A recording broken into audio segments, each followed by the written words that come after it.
সেই আইনটার বা বিচার বিভাগের সিদ্ধান্ত বাস্তবায়ন করে প্রশাসন। এবং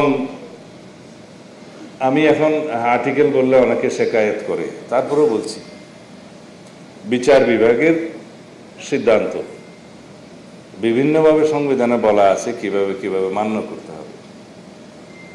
ফান্ডামেন্টাল রাইটসের ক্ষেত্রে আর্টিকেল 26-এ বলা আছে এইভাবে কিভাবে সংবিধানের ধারাগুলো বাস্তবায়িত হবে।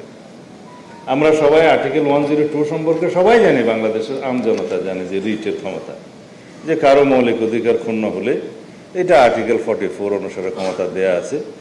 আর্টিকেল 102 অনুযায়ী যে কোনো নাগরিক বিচার বিভাগের কাছে যাবে এবং বিচার বিভাগ সেই বিষয়ে বিচার করবে। বিচার বিভাগের সিদ্ধান্ত এবং রায় যে মান্য করতে বাধ্য সেটা আর্টিকেল 111-এ বলা আছে যে কোনো জাজমেন্ট অ্যাপিলেট ডিভিশনটা হাইকোর্ট থেকে জজ জুডিশিয়ারি মানবে এবং অ্যাপিলেট ডিভিশনের ডিসিশন সকল জুডিশিয়ারি মানবে। এই বিষয়গুলো কেন দেয়া আছে? যদি এটা মান্য না হয় জুডিশিয়ারির সিদ্ধান্ত, তাহলে রাষ্ট্রের নৈরাজ্যের সৃষ্টি হবে, সেই রাষ্ট্র থাকবে না। বিচার বিভাগের স্বাধীনতা এই জন্যই দেয়া আছে কনস্টিটিউশনালি, যে বিচার বিভাগ হচ্ছে জনগণের মানবাধিকারের যেমন রক্ষক, সংবিধানের রক্ষক, রাষ্ট্রের যে কোনো বিচারিক বিষয়ের এবং আইনের বিষয়ের ব্যাখ্যা প্রদানের জন্য সুপ্রিম অথরিটি। আমরা বললাম সেখানে যাই, কারো কারো আপত্তি।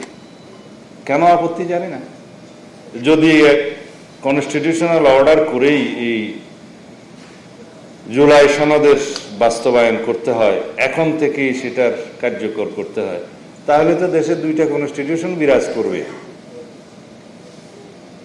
এখন জুডিশিয়ারি কোনটা মানবে, প্রশাসন কোনটা মানবে, সেটা প্রশ্নটা নিয়ে আমরা যাই, দেখি সুপ্রিম কোর্ট কি বলে। এই কথা বলার পরে কেউ কেউ বললেন যে সুপ্রিম কোর্ট যে 106-এ মতামত দিয়েছে এর সরকার গঠনের জন্য, এটা নাকি সঠিক হয় নাই। কেউ কেউ বললেন যে এটা প্রধানমন্ত্রীর মতামত ছাড়া যেতে পারে না। তা আমি বললাম যে শেখ হাসিনার মতামতটা নেওয়া হয় না, এগুলা কি আমরা দুঃখিত যে প্রধানমন্ত্রী হিসেবে শেখ হাসিনার মতামতটা নিয়ে রাষ্ট্রপতি তারপরে পাঠাতেন সিগনেচার নিয়ে সুপ্রিম কোর্টে? বললো এই সরকার পুরোপুরি সাংবিধানিকও না, আবার বলছে এটা পুরোপুরি বিপ্লবী সরকারও না, বলছে এটা মাঝামাঝি সরকার। আমি বললাম এটা নির্ধারণ হওয়া দরকার। এই বিতর্কটা কেন 1 বছর পরে এসে তারা তুলছে, তার পিছনে একটা উদ্দেশ্য থাকতে পারে। এই নৈরাজ্য সৃষ্টির মধ্য দিয়ে সাংবিধানিক শূন্যতা যদি সৃষ্টি হয়, তাহলে বেনিফিশিয়ারি কে হবে? যে কোনো অসাংবিধানিক শক্তি বেনিফিশিয়ারি হবে পতিত স্বৈরাচার। নিজেদের রাজনৈতিক স্বার্থে আমরা রাষ্ট্রকে সেই জায়গায় নিয়ে যাচ্ছি কেন? এই প্রশ্নগুলো আমি উত্থাপন করেছিলাম। আর রাষ্ট্রপতির রেফারেন্স পাঠানোর এখতিয়ার রাষ্ট্রপতির। অ্যাপিলেট ডিভিশন তো কোয়েশ্চেন করেনি যে আপনি প্রধানমন্ত্রীর অনুমতি নিয়েছেন কিনা, পরামর্শ নিয়েছেন কিনা, কারণ পরিস্থিতি সেই রকম, প্রধানমন্ত্রী পালিয়ে গেছে, অবৈধ হলো তো প্রধানমন্ত্রী। তাকে খুঁজে নিয়ে এসে কি আর সেই সাজেশন নিয়ে রাষ্ট্রপতি পাঠানোর অবস্থায় ছিল না। সেই জন্যই আপিল বিভাগ সেই প্রশ্ন তুলেনি, কারণ আপিল বিভাগের সেই ক্ষমতাটা আছে। সেই পরিস্থিতিতে 106-এ বলা আছে কোনো আইনি প্রশ্ন উত্থাপিত হলে বা হওয়ার সম্ভাবনা থাকলে বা বিষয়টি যদি এমন জরুরি জনগুরুত্বপূর্ণ হয়, তাহলে সেই বিবেচনায় রাষ্ট্রপতি তার কাছে রেফারেন্স পাঠালে সুপ্রিম কোর্টের কাছে, সুপ্রিম কোর্ট সেটা বিবেচনা করে মতামত দিতে পারবে, সেটা ওখানেই বলা আছে। সেই বিবেচনা নিয়ে doctrine of necessity and safety and security of the state and পিপুল, এই 3টা ডক্ট্রিনের ভিত্তিতে সুপ্রিম কোর্ট সবসময় এই পরিস্থিতিগুলোতে জাজমেন্ট বা মতামত দিয়ে থাকে। তাই দিয়েছে যে প্রশ্নটা অ্যাপিলেট ডিভিশনে উত্থাপন করার কথা, সেই প্রশ্নটা আমরা ঐকমত্য কমিশনে কাউকে তুলতে দেখলাম, যেটা নিষ্পত্তিকৃত, মীমাংসিত।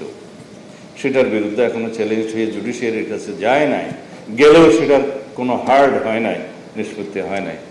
এই প্রশ্নগুলো তুলে এই সংবিধানকে, এই সরকারকে সাংবিধানিক ধারাবাহিকতার সরকার কিনা।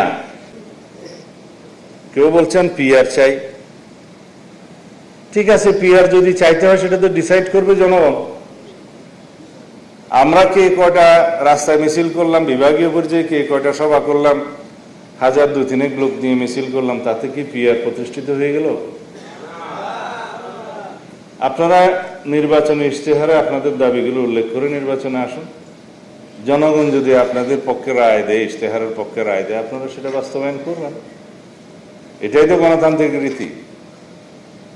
আর কেউ বলছেন এই সনদের আইন আনুক, আইনি ভিত্তি যদি না দেয়, তার ভিত্তিতে নির্বাচন না হয়, তাহলে নির্বাচনে যাবে না, ইত্যাদি ইত্যাদি।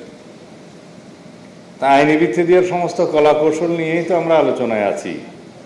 সমস্ত রকমের বিশ্লেষণ আমরা করেছি, অনেকে তাদের দাবি দিয়েছে, প্রস্তাব দিয়েছে, বিশেষজ্ঞ কমিটি দিয়েছে, আমরা সেটার উপরে কথা বলছি।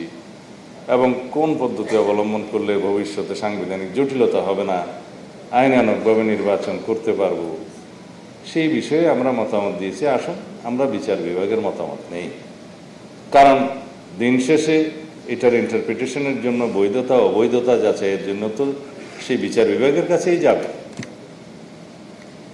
রাষ্ট্রে আইন প্রণয়ন করে আইন বিভাগ, সেই আইনটার উপর ভিত্তি করে বিচার করে বিচার বিভাগ।